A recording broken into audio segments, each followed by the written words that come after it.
आज की क्लास में हम जानेंगे मानवतावाद के पाठ्यक्रम के बारे में, मानवतावाद की शिक्षण विधियों के बारे में, मानवतावाद में शिक्षक कैसा है, शिक्षार्थी कैसा है, अनुशासन की क्या व्यवस्था है, विद्यालय और राष्ट्र उसका मूल्यांकन।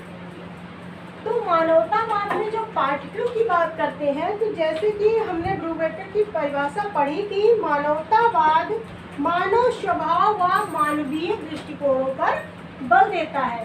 तो जो इसका पाठ्यक्रम निर्धारित किया गया वो भी उनको ध्यान में रखकर ही निर्धारण किया गया पाठ्यक्रम का, जो उसके कल्याण एवं मानवोपयोगी हो, ऐसे पाठ्यक्रम का निर्माण किया गया। तो इन्होंने कहा कि पाठ्यक्रम निर्माण करते समय सांस्कृतिक विरासत को ध्यान में रखना चाहिए। यानी जब हम पाठ्यक्रम का निर्माण कर रहे हैं तो उस समय इस चीज़ का ध्यान रखना चाहिए कि मानवतावादी मानव के स्वभाव, उसकी क्षमताओं, इसके साथ साथ जैसा उसकी सांस्कृतिक विरासत है उनको ध्यान में रख करके पाठ्यक्रम का निर्माण करें। नेक्स्ट बात करें तो विभिन्न आयु वर्ग, विभिन्न रुचियों एवं विभिन्न क्षमताओं को ध्यान में रख करके पाठ्यक्रम निर्माण किया गया है। यानी अलग अलग आयु वर्ग के लिए और बालकों की अलग अलग रुचियाँ होती हैं, उनकी अलग अलग क्षमताएं होती हैं, उनको ध्यान में रख करके पाठ्यक्रम का निर्माण किया जाए। इसके साथ ही साथ शारीरिक विकास के लिए शारीरिक शिक्षा, योग, व्यायाम आदि की व्यवस्था की जाए पाठ्यक्रम में। नेक्स्ट बात करें तो ज्ञान की खोज के लिए विज्ञान को विशिष्ट स्थान दिया जाए, क्योंकि मानव के सुख की बात करता है तो ज्ञान के उसको सुख की प्राप्ति कैसे होगी जब वो विज्ञान के द्वारा नए नए खोज करता है, उनको विज्ञान, इसलिए विज्ञान को उसमें पाठ्यक्रम में विशेष महत्व दिया जाए। पाठ्यक्रम में परिवर्तनशीलता की व्यवस्था हो जिससे बालकों में रचनात्मक क्षमताओं का विकास हो सके।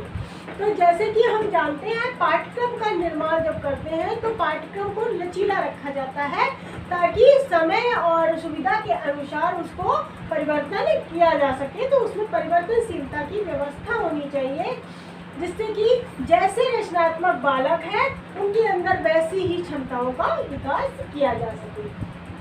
इसके साथ ही साथ पाठ्यक्रम निर्माण में संगीत, नाटक, आधुनिक भाषा, साहित्य, दर्शन आदि मानवीय विषयों का अध्ययन करने की बात कही गई। इसके साथ ही साथ प्राकृतिक विज्ञान यानी विज्ञान में सामान्य अध्ययन, विज्ञान की शाखाओं, भूगोल, पर्यावरण शिक्षा आदि का भी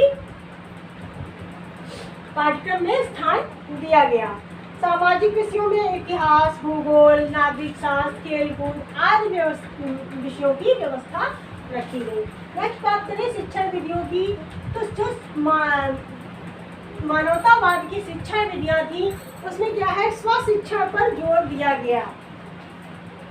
यानी बालक को अनुदेशन, निरीक्षण आदि विधियों के द्वारा पढ़ाने पर जोर दिया गया, ऐसी इनकी विधियाँ थी। इसके बाद अंतर विषयी उपागम यानी अलग अलग विषयों को एक दूसरे के साथ जोड़कर पढ़ाने की बात की गई। प्रायोगिक प्रक्रिया, बालकों को वैज्ञानिक प्रक्रिया पर जोर दिया गया। इसके साथ ही छात्र को सक्रिय बनाना, जब वैज्ञानिक स्तर होगा उसका, शिक्षा विधियाँ वैज्ञानिक होंगी तो क्या होगा, छात्र स्वयं ही उसमें सक्रिय रहेंगे। योजना विधि, इसके साथ ही साथ मनोवैज्ञानिक विधियों को भी मानवतावाद में विशेष महत्व दिया गया। यानी बालक के चिंतन, मनन आदि का ध्यान रखा गया कि जिससे बालक में चिंतन, मनन, एकाग्रता आदि का पूर्ण रूप से विकास हो सके, इसके लिए मनोवैज्ञानिक विधियों को भी शिक्षण विधियों में रखा गया। नेक्स्ट बात करते हैं शिक्षक की। तो इन्होंने कहा कि शिक्षक कैसा होना चाहिए, शिक्षक ऐसा हो जो मानवीय गुणों से संपन्न हो, सहानुभूतिपूर्ण व्यवहार करे, इसके साथ ही साथ जातिवाद, वर्गवाद आदि का समर्थक न हो, तनाव, कुंठा और द्वंद्व, द्वेष, क्रोध, ईर्ष्या ऐसी कोई भी भावना मानवतावादी शिक्षक में रखने की बात नहीं करते हैं। इसके साथ ही साथ उन्होंने ये भी कहा कि शिक्षक ऐसा हो जो छात्रों को स्वयं निर्णय लेने के लिए प्रोत्साहित करे। ठीक है, अधिकतम निर्णय स्वयं उनको लेने के लिए अवसर प्रदान करें जिससे छात्र स्वयं निर्णय ले सके। नेक्स्ट हम बात करते हैं शिक्षार्थी की। तो शिक्षार्थी को इन्होंने कहा कि शिक्षार्थी एक विलक्षण प्रतिभा संपन्न व्यक्ति है। यानी जो मानवतावादी थे उनका क्या मानना था, विद्यार्थी को केवल हाड़ मांस से युक्त प्राणी नहीं मानते थे, बल्कि वह क्या कहते थे कि विद्यार्थी एक विलक्षण प्रतिभा संपन्न व्यक्ति है, उसको उसी अनुसार शिक्षा देनी चाहिए ताकि शिक्षार्थी का पूर्ण रूप से विकास हो सके, शारीरिक रूप से स्वस्थ व परिश्रमी बालक का निर्माण कर सके। नेक्स्ट बात करें अनुशासन की। तो जो इसका अनुशासन था वह कैसे था, दंडात्मक अनुशासन का विरोध करते हैं, स्व अनुशासन और मुक्तियात्मक अनुशासन पर यह बल देते हैं। ठीक, नेक्स्ट बात करें विद्यालय की। तो विद्यालय को इन्होंने दो प्रकार के बताए, एक नैतिक व व्यावसायिक, यानी जहाँ पर नैतिक व व्यावसायिक दोनों प्रकार की शिक्षा दी जाए ऐसे विद्यालय होने चाहिए। जो विद्यालय मनुष्य को अपनी मनुष्यता को समझने की ओर विकसित करने की शिक्षा दे, ऐसे विद्यालय होने चाहिए। यानी बालक के नैतिक मूल्यों का भी विकास करना है और उसको जीवन जीने के लिए व्यवसाय पर भी शिक्षा देनी है।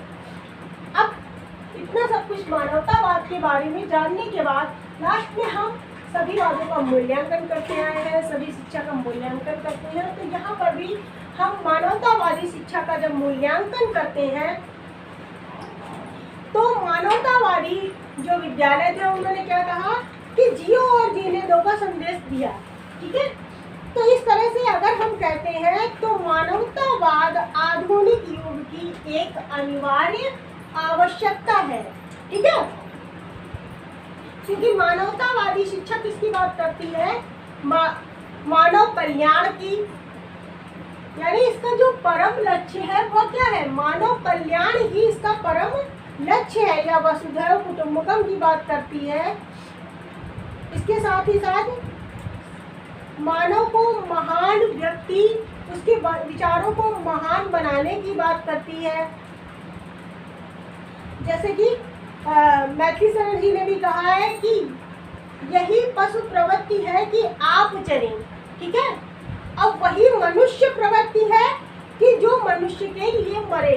यानी पशु क्या, वो केवल अपने बारे में सोचता है। ठीक है, कि हमको जितने ज़्यादा से ज़्यादा मिल सके, लेकिन मनुष्य क्या है कि आप भी खाएं और दूसरे को भी खिलाएं। ऐसी भावना होनी चाहिए, जो मनुष्य दूसरों के लिए भी मरे, ऐसे भाव होने चाहिए। तो ये मानवतावादी जो दर्शन है, मानवतावादी विचारधारा है, वो किस पर बल देती है, मनुष्य को क्षमताओं को इस प्रकार विकसित करने की जिससे वसुधैव कुटुंबकम, बढ़ती वैमनस्यता को कम किया जा सके, और कटुता जो आ गई है लोगों में, तीक्ष्णता, विद्वेष की भावना है, इस सब भावनाओं को कम करें, ऐसी शिक्षा की बात मानवतावाद करता है।